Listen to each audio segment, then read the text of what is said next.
Do. And boom, we're live. Just give me 1 second here. We're going to turn on the audio for the podcast recording. And boom, we're live. It is the SG Weekly number 89, January the 24th. We're flying through 2020 already. Hope you guys had a really good week. Really quick update and then some thoughts on some keys to business success. Been a really exciting month so far. Again, I mentioned it last week how important the holidays are. We should definitely have them more often or create them for ourselves more often. So I will be doing that every probably 6 months for sure.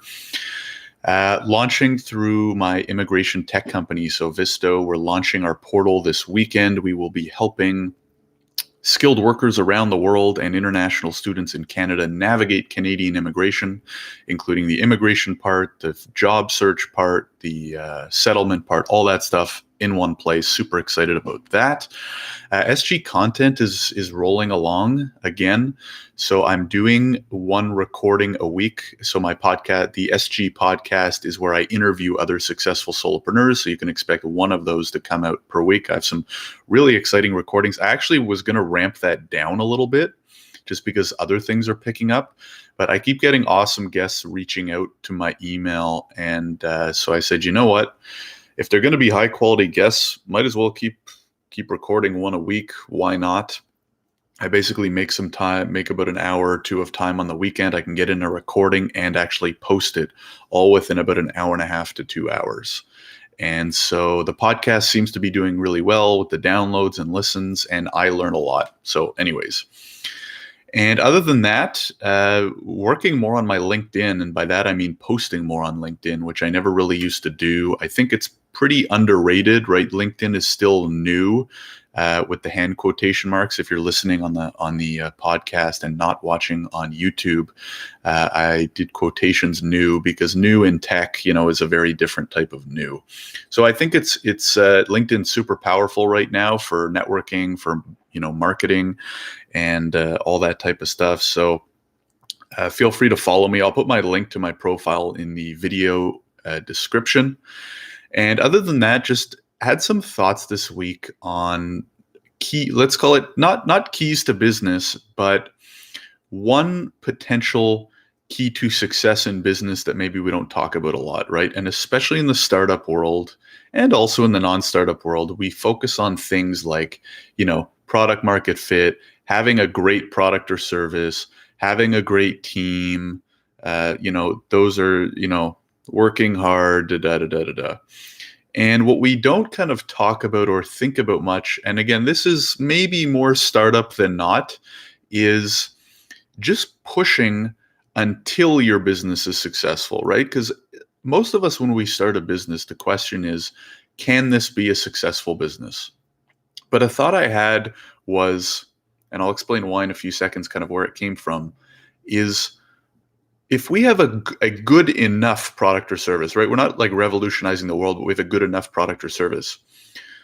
Could those businesses, no matter what they are, get to a point of profitability if we just worked on them until they became profitable?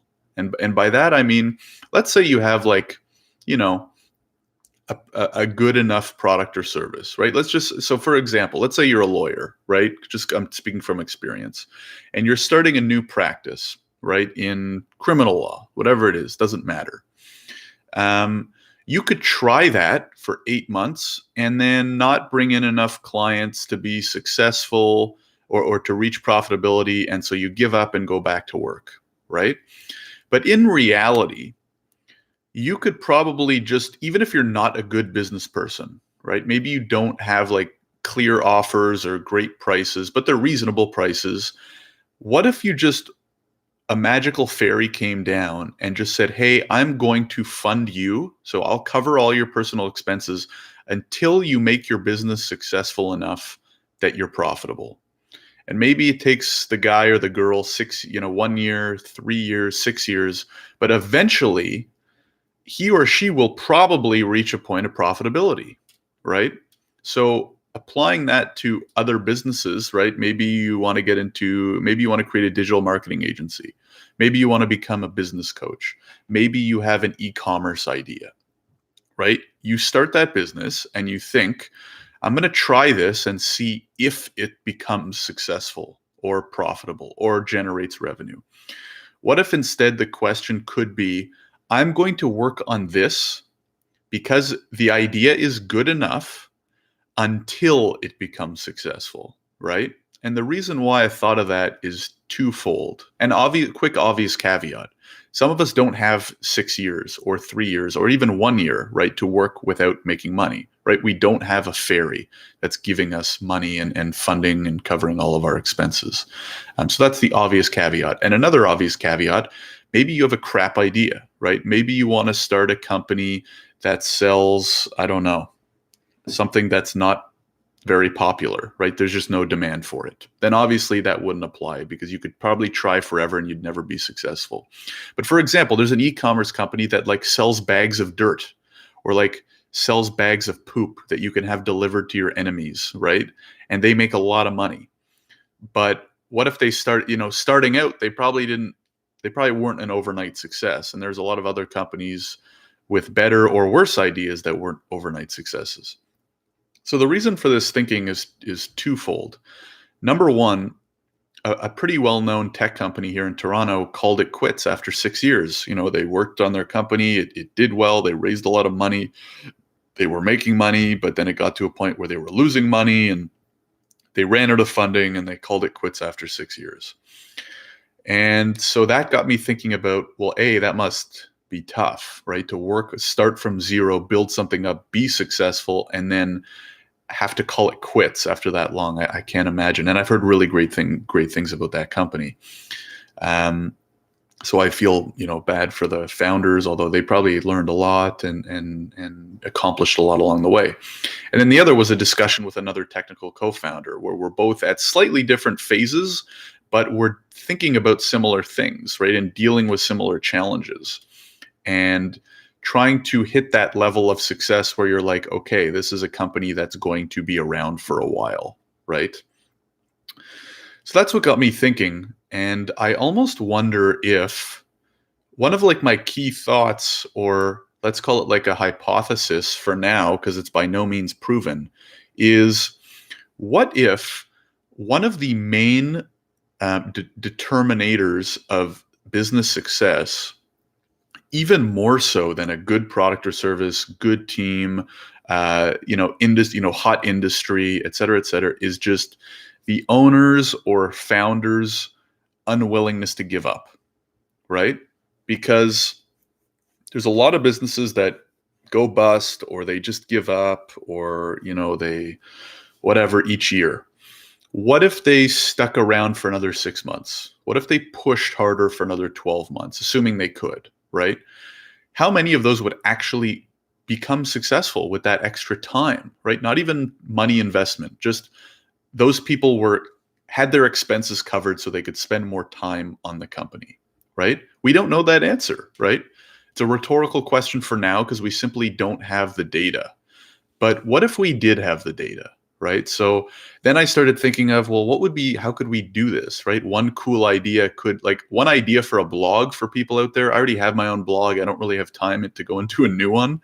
But one idea I have for a blog is to really go deep and diagnose the success and failure inflection points in companies and determine how important pushing forward and relentlessness really is, right?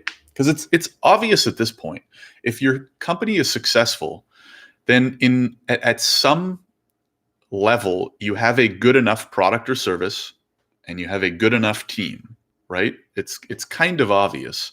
But what separates those people from the if this is the inflection point of success and failure, I'm putting my hand up in front of my face in case you're listening on the podcast, and here's all the successful companies on one side, and then here's all the companies that not necessarily failures, but they shut their doors or ran out of money. What are the most important factors that determine crossing that single inflection point? And my hypothesis is that relentlessness is underrated in terms of a key to crossing that inflection point. And geez, getting real scientific here. But I'd love to hear what your thoughts are, if you agree or disagree. If you are looking to start a new like business type blog, I think that could be a cool idea. So like diagnosing, talking to previous co-founders or business owners and figuring out at what point they quit, why, what if they could have continued on, what may have happened, what could have happened, and then going to successful companies and saying, at what point did you quote unquote like cross that chasm or hit that inflection point? What if, could you have given up 3 months before or 6 months before? What was it that pushed you past? So anyways, maybe a future project. Hope that makes sense. Bit of a spiel, but it was really top of mind. Hope you're having a great week. And if you do like that stuff, again, I always send an email every Friday. Along with this vlog, I send an email every Friday with not only these thoughts, but also some quick updates on myself, as well as links to new content, the new podcast episodes and stuff like that. So make sure to join. Make sure to like and subscribe, all that good stuff. And if you do want to get an email, just one email from me once a week, every Friday, right to your inbox, then the link will be in the description, either of the podcast or the video that you're watching or listening on, or solopreneurgrind.com/join if you are in front of your browser as we speak. Anyways, hopefully you had a great week. Have a great weekend. I will talk to you next Friday. Peace.